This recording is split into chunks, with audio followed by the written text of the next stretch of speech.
নমস্কার বন্ধুরা, জ্যোতি চ্যানেলে তোমাদের স্বাগত। তো আজকে আমি ঢোকলা রেসিপি শেয়ার করব, তো সবাই সঙ্গে থাকুন আর আমার চ্যানেল দেখতে থাকুন। তো প্রথমে আমি নিয়েছি বেসনটা আমি 2 কাপ বেসন নিয়েছি। আমি এরকমভাবে আমি বেসনটা চেলে নেব। বেসন আমার চালবার কিছু ছিল না, তাই আমি ছেঁকনার মধ্যেই ছাঁকছি। তা বন্ধুরা, আপনারা যদি বড় জায়গায় থাকে তা আপনারা ওটাটাই করতে পারেন। তো আমি 2 কাপ বেসন আমি এর মধ্যে ছেঁকে নিলাম। তারপর আমি দিয়ে দিচ্ছি এর মধ্যে স্বাদ মতো নুন, আর দিয়ে দিচ্ছি 1 চামচ হলুদ গুঁড়ো।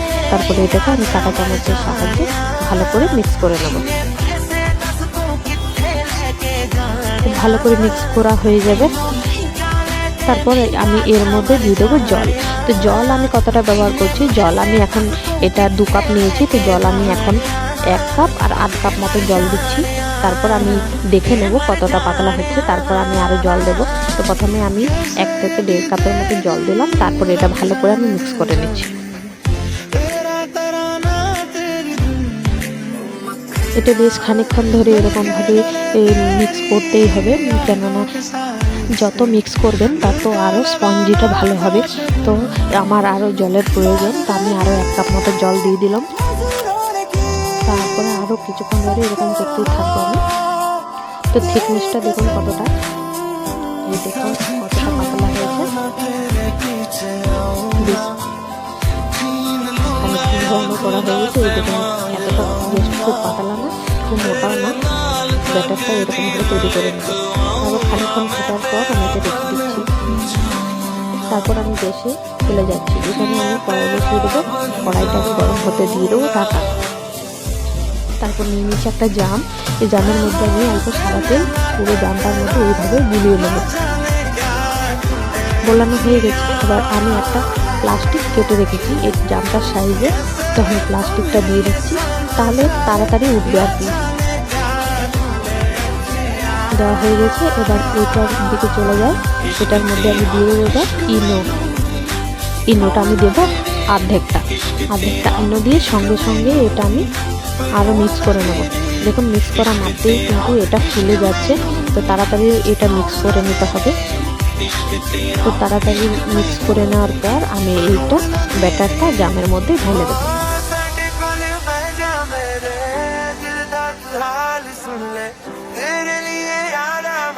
তারপর আমি একটু এরকমভাবে সেট করে নেবো এটাকে।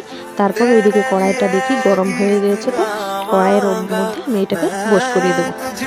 আমি কিন্তু জল টল কোনো কিছু ব্যবহার করিনি, জাস্ট এইরকমই কড়াইটা গরম হতে দিয়েছি আর ওর মধ্যেই দিয়ে দিলাম বসিয়ে।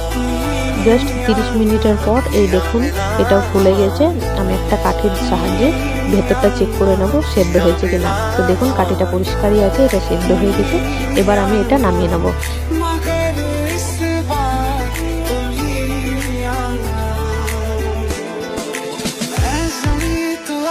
এটা নামিয়ে নিচ্ছি, একটু ঠান্ডা হোক, তাকে আমি শিরাটা রেডি করে নেব। তো শিরাটার জন্য আমি নিয়েছি এখানে একটা পেন নিয়েছি, পেনের মধ্যে দিয়ে দিলাম সাদা তেল, আর দিয়ে দিচ্ছি 2টো শুকনো লঙ্কা 2 টুকরো করে নিয়েছি, আর দিয়ে দিলাম কটা সর্ষে। তারপর দিয়ে দেবো কতগুলো ধনে পাতা কুচি। তারপর এটা একটু নেড়ে চেড়ে নেব। তারপর এর মধ্যে দিয়ে দেবো আমি জলটা ফুটে এলে এর মধ্যে দিয়ে দেবো আমি 1 বাটি চিনিটা দেওয়ার পর আরও কিছুক্ষণ ফুটিয়ে নেব। চিনিটা জাস্ট গলে গেলে আমার হয়ে যাবে। তো চিনিটা দেখুন টেস্টে এটা গলে গেছে চিনিটা। আমি এবার গ্যাসটা বন্ধ করে দিয়েছি। দেখুন শিরাটা কত সুন্দর রেডি হয়ে গেছে। এবার দেখুন এটা হালকা ঠান্ডা হয়ে গেছে। তো আমি দেখুন খুব একটা ঠান্ডা হয়নি, তবে এটা দেখুন কত সুন্দর ছেড়ে গেলো প্লাস্টিকটা দেওয়ার কারণে। তো আমি এবার প্লেটে নিয়ে দেখাচ্ছি, এটা প্লেটের মধ্যে নিয়ে নিয়েছি। আর বন্ধুরা দেখছেন এটা দেখাচ্ছে পড়ে গেছে, কিন্তু পড়েনি, এটা প্লাস্টিকটার জন্য প্লাস্টিকটা পড়েছে। তো আমি এবার প্লাস্টিকটা সাইড থেকে হাটিয়ে দিচ্ছি। তো দেখুন বন্ধুরা কত সুন্দর স্পঞ্জি হয়েছে এবং কত সুন্দর এটা হয়ে গেছে সেদ্ধ।